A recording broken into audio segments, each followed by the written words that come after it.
बिस्मिल्लाहिर्रहमानिर्रहीम। अस्सलामु अलैकुम नाज़रीन, मैं ईबा ज़ैनब आज आपको 2 सर वाले बच्चे का फैसला सुनाऊंगी।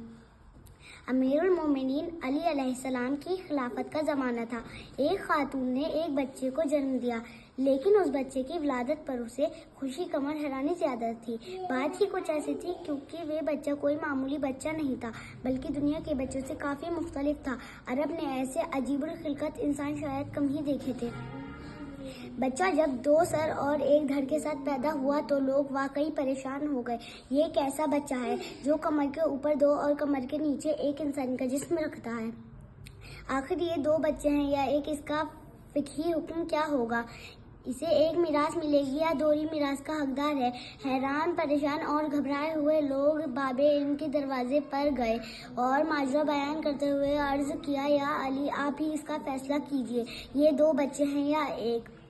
अमीरुल मोमिनीन अली अलैहिस्सलाम ने निहायती ही इत्मीनान के साथ जवाब दिया, इसके सोने का इंतज़ार करो, जब सो जाए तो एक सर को जगाओ।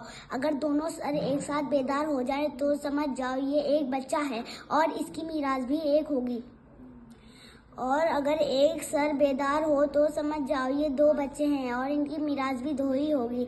इमाम अली अलैहिस्सलाम बेहतरीन फैसला करने वाले हैं।